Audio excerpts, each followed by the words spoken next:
김대중, 그의 삶을 한마디로 표현하자면 미스터리 그 자체입니다.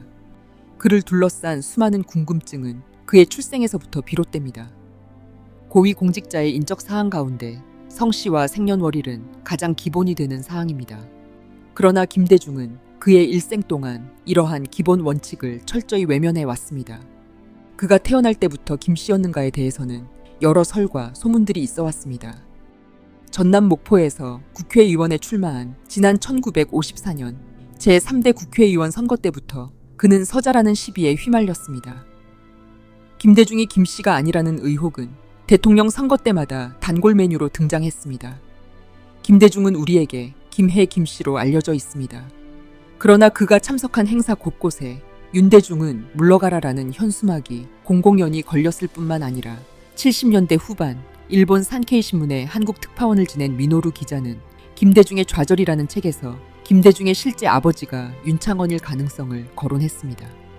그가 이회창 후보와 맞붙은 97년 대통령 선거 때는 김대중이 김씨도 윤씨도 아닌 제갈씨라는 의혹도 제기되었습니다. 그는 성씨뿐만 아니라 생년월일도 불분명하여 여전히 석연찮은 구석이 있습니다. 공식적으로 그의 호적에는 1925년생으로 등재되어 있습니다. 그러나 실제로는 1923년생 돼지띠라는 주장이 있습니다. 이러한 의혹들에 대해 김대중 본인은 단 한 번도 적극적인 해명을 하지 않았습니다. 한국의 어느 언론도 이 문제에 관해서만은 무슨 이유에서인지 추적 보도를 하지 않았습니다. 김대중의 어머니는 장노도입니다. 그녀의 고향은 목포에서 37km 떨어진 남해안의 외딴섬 하이도였습니다. 장노도는 고종 황제 시절인 1893년 6월 6일 아버지 장지숙과 어머니 주기심의 3녀 중 장녀로 태어났습니다. 그녀는 18세인 1911년 3월 10일 같은 동네에 사는 어부 제갈성조와 혼인하게 됩니다. 제갈성조에게는 제갈성복이라는 형이 있었습니다. 두 형제는 같은 울타리 안에 집을 짓고 살았습니다. 결혼하고 얼마 후 제갈성조는 고기를 잡으러 나갔다가 사망하게 됩니다. 제갈성조가 언제 사망했는지에 대해서는 정확한 기록이 존재하지 않습니다. 누군가가 제갈성조의 호적 기록 한 페이지를 찢어버렸기 때문입니다. 호적에 남아있는 것은 제갈성조와 장노도가 1911년에 혼인했다는 것, 그리고 혼인한 장노도가 1925년에 아버지 장지숙 호적에 재입적되었다는 사실뿐입니다. 여자는 출가 외인이라 하여 설사 남편이 죽더라도 시댁에 혼이 되어야 한다는 것이 당시 사회의 풍습이었습니다. 그럼에도 불구하고 장노도는 18세에 시집가서 부모 호적에서 제적되었다가 다시 본가 호적에 입적된 당시로서는 매우 특이한 경우였습니다. 김대중의 출생 비밀은 젊은 나이에 외딴섬 하이도에서 청상의 과부가 된 어머니 장노도의 기구한 삶 속에 숨어 있습니다. 정확한 연도는 모르지만 남편이 죽은 지 얼마 후 장노도는 시댁에서 멀리 떨어진 후광리에서 소금 장사들을 상대로 주막집을 열었습니다. 이 주막집에서 김대중이 태어납니다. 김대중이 대통령이 된 뒤 하이도에 지어놓은 대통령의 생가가 바로 이 주막집입니다. 호적에 따르면 김대중은 1924년 1월 16일에 출생했으며 출생 신고를 한 사람은 그의 외할아버지였습니다. 당시에는 여자 이름으로 출생 신고를 할 수 없었기 때문에 딸 장노도를 대신하여 그녀의 아버지인 장지숙, 다시 말해 김대중의 외할아버지가 손자의 출생 신고를 대신했던 것입니다. 그로부터 7개월 후인 1924년 7월 7일 김대중은 김문식의 서자로 입적되었다는 것이 호적상에 기록되어 있습니다. 해방 2년 전인 1943년 7월 8일 김대중은 광주지방법원 목포지원의 허가를 받아 자신의 생년월일을 1924년 1월 16일에서 1925년 12월 3일로 정정하게 됩니다. 일제강점기에 호적을 정정하는 것은 한국인들에게 쉬운 일이 아니었습니다. 당시 김대중은 목포상고 졸업반이었고 도요타라는 일본 이름으로 창씨 개명한 상태였습니다. 1943년 목포상고를 졸업한 도요타란 이름의 김대중 청년은 일본의 중국 침략 거점인 여순 군항에서 활동하다가 해방을 전후하여 고향으로 돌아왔습니다. 여순에서의 김대중의 행적도 언젠가는 규명해야 할 숙제이지만 김대중의 출생은 여러모로 의혹투성이었습니다. 공화당의 박정희 후보와 대결한 71년 대통령 선거에서 김대중은 뱀의 천적은 돼지라며 돼지띠인 자기가 뱀띠인 박정희 후보를 잡아먹을 수 있다고 연설하기도 했습니다. 돼지띠라면 23년 생이라는 이야기입니다. 그리고 그가 23년 생이라면 어머니인 장노도는 29세에 임신하여 나이 30에 김대중을 낳은 셈입니다. 주막집을 경영할 때 그의 어머니 장노도는 하이도 인근 섬에 살던 윤창원과 동거하다가 하이도 부자인 김훈식에 첩이 되었습니다. 어머니가 김훈식에 첩이 되었기 때문에 김대중은 김훈식의 서자로 입적될 수 있었습니다. 하지만 김대중은 어머니가 윤창원과 동거할 때 태어났기 때문에 어린 시절엔 윤석만이라고 불렸습니다. 김훈식의 첩이었던 장노도는 1960년에 김훈식이 본처와 이혼을 끝낸 다음 정식 혼인신고를 하여 본 부인이 되었습니다.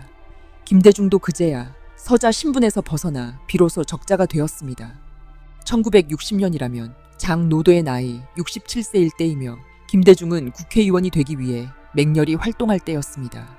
김대중의 호적상 아버지 김훈식에게는 본처 김순례가 있었고 그 사이에 김매월, 김대본, 김알래, 김용래 등 일남 삼녀가 있었습니다. 자신의 어머니 김순례가 서류상 이혼당한 사실을 면사무소 직원으로부터 들은 김훈식의 장남 김대본이 배다른 동생 김대중을 죽이겠다고 난리를 치면서 김대중의 출생 비밀은 좁은 하이도 전역에 널리 퍼지게 되었다고 알려져 있습니다. 이같이 복잡한 사연을 지닌 김대중 출생의 비밀.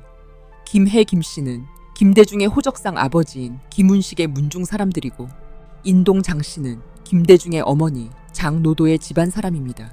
제갈씨는 김대중의 어머니의 첫 남편 제갈 성존의 사람이고 윤씨는 김대중의 어머니가 첫 남편과 사별한 후 주막집에서 일시 동거했던 윤창원의 친척들이었습니다. 한 인간의 출생에서부터 사망까지를 기록해 놓은 호적 서류는 그 중요성 때문에 행정부와 사법부 양쪽에서 영구 보관하게끔 되어 있습니다. 그런데 하이 면사무소에 보관 중인 제갈영범의 제적부에 아들 제갈 성조와 관련된 페이지만 묘하게도 훼손되어 사라지고 없는 상태입니다. 제갈영범의 제적부는 맨 첫 장에 당사자인 제갈영범이 언제 출생해 누구와 혼인하여 자식 누구누구를 낳았다는 것이 기록되어 있고 그 다음에 제갈영범의 장남 제갈성복의 출생과 혼인, 자식관계가 적혀 있습니다. 그 뒤에 차남인 제갈성조의 기록이 이어지는데 이 기록 중 맨 앞부분 한 장만 없어진 것입니다. 이러다 보니 제갈성조의 출생과 사망, 자식관계 기록이 사라져버리고 제갈성조와 장노도 간의 혼인관계 기록 한 줄이 맨 뒷장에 남아있을 뿐입니다. 광주지방법원 또한 제갈성조에 대한 호적 서류는 폐기되었다고 공식 통보했습니다. 묘하게도 김대중의 경우엔 어머니의 첫 남편 호적이 면사무소에서는 훼손되고 법원에서는 폐기된 어처구니 없는 일이 있었던 것입니다. 앞서 잠시 언급된 내용이지만 일제시대 김대중이 창씨 개명한 이름은 도요타였습니다. 일제시대 대부분의 조선인은 석자로 된 이름에 한 글자를 더 넣어 일본인처럼 넉자로 늘리거나 성을 일본식 한자로 표기하는 편법을 사용했습니다. 그러나 김대중은 자기 이름을 도요타 다이주라는 일본인 이름으로 완벽하게 바꾸었습니다. 풍전 또는 도요타라는 이름에서 김대중을 연상하는 사람은 없을 것입니다. 김대중은 생전에도 매우 친일적인 삶을 살았습니다. 그와 가장 가까웠던 일본인 중에 한 명이 하라다 시게오입니다. 하라다는 1932년 생으로 김대중보다는 나이가 어렸습니다. 그는 동경 신주쿠에 있는 하라다 맨션의 소유주입니다. 하라다 맨션은 와세다 대학 근처에 있었습니다. 그는 재산이 많고 정치에 관심이 많은 사람이었습니다. 김대중이 1973년 일본에서 한민통 일본 본부를 결성하자 하라다는 자기 빌딩의 사무실을 김대중에게 빌려주었습니다. 1997년 대통령 선거에서 당선이 확정된 이틀 후 김대중은 하라다를 일산 자택으로 초대했고 노벨 평화상 수상 때는 하라다를 동행하여 노르웨이에 가기도 했습니다. 대통령 취임 후 김대중은 하라다를 4번이나 서울에 초청했습니다. 김대중과 하라다 간의 관계에 대해 일본 동경신문은 2000년 10월 14일자 신문에서 일면 톱기사로 보도한 적이 있습니다. 제목은 광주 사건 체포 직전 일본인에게 보낸 편지 김대중 대통령을 구하다였고 김대중과 하라다의 얼굴 사진이 기사 옆에 실려 있었습니다. 당시 정권에 의해 죽을 위기에 처했던 김대중을 미국 정보 당국과 긴밀히 소통하는 한 일본인이 구명했다는 소문이 있었는데 그 결정적인 일본인이 바로 하라다였던 것입니다. 생전에 하라다는 김대중이 목포상고 졸업 후 만주 여순에서 활동했다고 말했습니다. 일본 명치대학 상학부를 졸업한 김대중의 친구 김종충은 그 무렵 북만주 지역에서 교편 생활을 했는데 김종충도 당시 김대중이 만주에 있었다고 기억하고 있습니다. 당시 여수는 만주 침략을 위한 일본의 군사기지였습니다. 때문에 여수는 군 정보기관이나 고등 경찰관을 제외한 민간인의 출입이 통제된 지역이었습니다. 당시 김대중은 여순에서 무슨 일을 했던 것일까요? 여순의 실태를 아는 사람들은 당시 여순에 있었던 조선인은 100%가 일본의 밀정들이었다고 증언하고 있습니다. 김대중이 도요타 청년 시절 여순에 있었다는 사실을 하라다가 알게 된 것은 일본에서 망명 생활을 하던 김대중이 여순 출신 일본인들의 모임에 참석한 것을 여러 차례 목격했기 때문입니다. 김대중이 대통령에 당선된 후 여순 출신 일본 동문들이 축하하러 한국에 가려고 한 적도 있었을 정도입니다. 김대중은 자신의 학력에 대해 6대 국회 때부터 건국대학 졸업이라고 했다가 사실이 아닌 것으로 밝혀지니 한국의 건국대학이 아니고 만주의 건국대학이라고 말을 바꾼 적이 있습니다. 만주 건국대학은 만주국을 세운 일본이 만주국의 관료를 양성하기 위해 세운 학교입니다. 고등학교를 졸업한 일본 학생을 주로 뽑았으나 조선인도 일부 선발한 것으로 알려져 있습니다. 그 이후 김대중은 국회 수첩 등에 기록된 자신의 이력에서 건국대학 부분은 삭제해버렸습니다. 젊은 시절의 김대중은 명백히 도요타라는 완벽한 일본인 이름으로 개명하여 만주 여순 일대에서 일본인 행세를 했습니다. 1967년 국회의원 선거에서 김대중의 라이벌은 공화당 김병삼 후보였습니다. 김병삼은 5.16 혁명 당시 헌병사령관이었고 후에 내각 사무처장을 역임했습니다. 박정희 대통령은 김대중을 떨어뜨리기 위해 목포에 내려와 지원 유세도 했습니다. 이 선거에서 김대중은 유달산의 넋이란 제목의 연설로 선동술의 극치를 보여주었습니다. 1967년 6월 4일 목포 역전 광장에서 있었던 이 연설은 목포의 명물인 유달산, 영산강, 그리고 사막도를 절묘하게 엮은 것으로서 신문에도 이 연설 내용의 일부가 소개되었습니다. 학창시절 김대중은 매우 영리했습니다. 목포 상업고등학교 학적부에 따르면 1학년 때는 111명 중 1등, 2학년 때는 119명 중 4등, 3학년 때는 155명 중 2등, 4학년 때는 149명 중 8등, 5학년 때는 150명 중 39등이었습니다. 그는 일본어, 수학, 한문, 영어, 역사 등에서 평균 85점 이상을 받았습니다. 일본인 교사들이 작성한 성행란에 김대중은 명석하고 모범적인 인물로 기록되었습니다. 김대중이 평민당 총재를 지내던 지난 1989년 그는 히로히토 천황의 빈소를 찾아 90도 인사로 참배했습니다. 이 사진 한 장이 바로 그가 그토록 감추고 싶어 했던 자신의 친일적 과거입니다. 또 하나 밝혀져야 할 것은 김대중의 첫 부인 차용애의 석연치 않은 죽음입니다. 차용애는 목포의 유지 차보륜의 딸이었습니다. 차보륜은 한민당 목포시 부위원장으로 우익인사였습니다. 꽤 잘 살았던 그는 좌익 활동을 한 사위 김대중을 구명하기 위해 많은 재산을 탕진한 것으로 알려져 있습니다. 차용애는 1946년 4월 9일 김대중과 결혼하여 두 아들 김홍일, 김홍업을 낳았으나 1960년 5월 27일 돌연 사망합니다. 김대중이 강원도 인제선거에서 떨어진 직후였습니다. 아내 사망 2년 후인 1962년 10월 16일 김대중은 미국에서 유학하고 귀국한 신여성 이희호와 재혼하였고 1963년 아들 김홍거를 낳게 됩니다. 김대중의 첫 번째 부인 차용애의 사망에 대해서는 자살설과 병사설 등 두 가지 설이 있습니다. 자살설은 김대중이 강원도 인제선거에서 낙선하자 생활고에 시달린 아내가 음독 자살했다는 내용입니다. 김대중 본인은 아내의 사망에 대해 이렇게 말했었습니다. 그녀는 어려운 가정을 잘 꾸려나가 주었지만 선거가 끝나자 곧 병사했다. 그녀의 죽음은 아마도 오랫동안 쌓여왔던 심신의 피로와 직접적으로는 선거전에서 받은 정신적인 타격 때문일 것이라고 생각한다. 결국은 나의 정치 활동이 아내를 죽인 것이라는 생각 때문에 그녀에 대한 비통한 회한의 정을 금할 수 없다. 그러나 이 말을 믿는 사람은 많지 않았습니다. 남편이 국회의원에 떨어졌기 때문에 병사했다면 낙선한 국회의원 아내들은 모두 병사해야 한다는 논리와 다름없습니다. 더군다나 김대중의 경우에는 두 번째 낙선이기 때문에 더더욱 말이 안 되는 것입니다. 차용애는 병사가 아닌 명백한 자살이라는 주장들이 있습니다. 이 두 부부가 대신동에 거주하던 시절 차용애가 양잿물을 들이키고 자살했다는 것입니다. 아내가 양잿물을 마셨다는 기별을 받은 김대중은 아내를 택시에 태워 병원으로 데리고 가려 했습니다. 집 근처의 병원이 아니라 집에서 멀리 떨어진 영등포 쪽 병원으로 데려가다가 차 안에서 아내가 사망했다는 주장이 당시 정가에는 파다했습니다. 그녀가 왜 음독하게 되었는지, 그리고 음독 후 김대중이 취한 조치에 대해 정가에서는 말이 많았습니다. 김대중은 박정희 정부의 자주국방 프로젝트를 저지하기 위해 기획적으로 육성되었을 가능성도 있습니다. 당시 박정희 대통령이 추진했던 한일 독자 무장과 핵개발 프로젝트를 가장 경계했던 세력은 아이러니하게도 미국이었습니다. 당시 미국은 소련의 팽창을 견제하기 위해 중국을 성장시켰고 동시에 일본과는 무역 전쟁을 벌이던 시기였습니다. 그런데 미국이 추구했던 동아시아의 세력 균형에서 일본과 한국이 협력하여 독자적인 노선을 걷고자 했던 것입니다. 이희호가 미국 유학을 마치고 귀국한 것은 1957년 8월입니다. 그녀는 이화여대 강사, YWCA 총무로 활동했었고 당시 신여성으로서 문 남성의 우상이었습니다.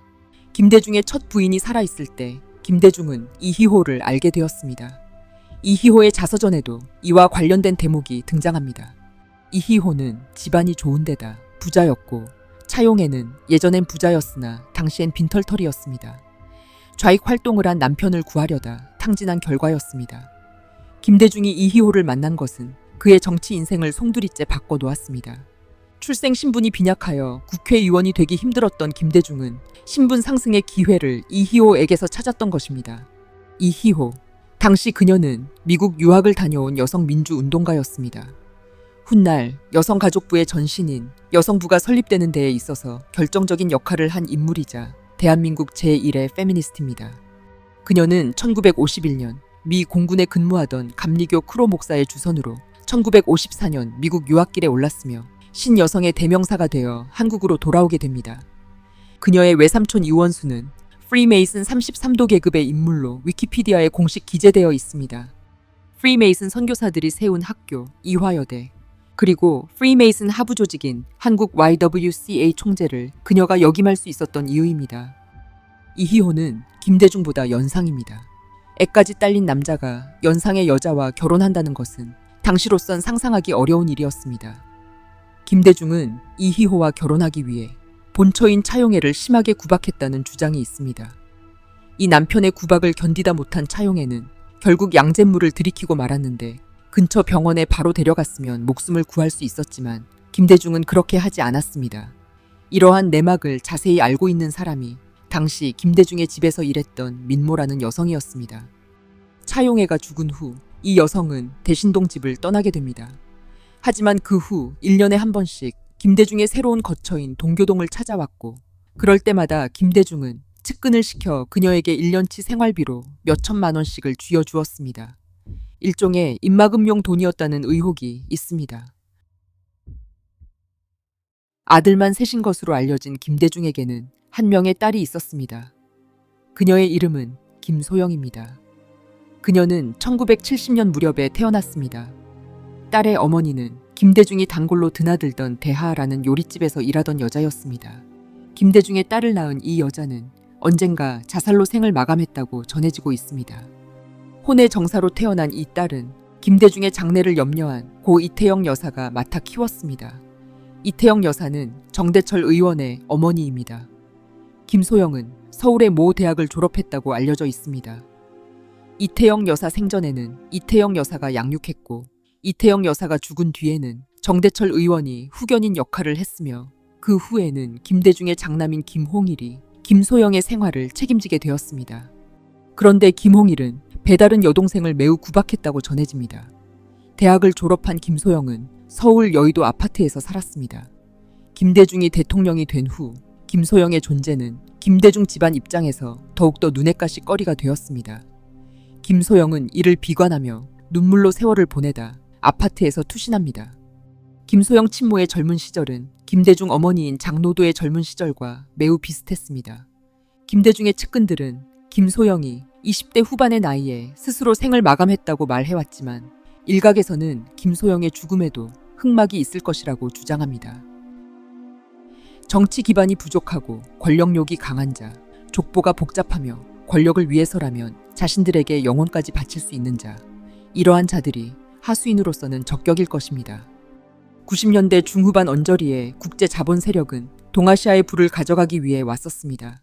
그들의 주 타겟은 일본이었지만 한국 또한 그들의 그림자를 비켜갈 수는 없었습니다. 애초에 IMF라는 합법적 국제 대부 업체를 만든 자들이 바로 로스차일드 가문입니다.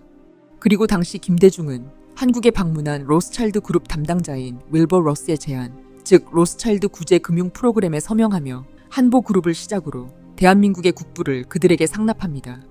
금 모으기 운동을 통해 서민들의 장롱까지 털어 그들에게 갖다 바칩니다. 그리고 훗날 그는 그들이 만들어 놓은 그들만의 시상식에서 당당하게 평화상을 수상합니다. 불명확한 족보, 자살로 위장된 죽음, 온갖 비밀로 얼룩진 한 남자. 젊은 시절 권력욕을 맛본 그가 결국 대통령이 되어 훗날 국부까지 상납한다는 이 소설 같은 스토리가 한국 근현대사에 행동하는 양심, 민주 대통령이라고 기록된 김대중이라는 한 남성의 삶이었습니다.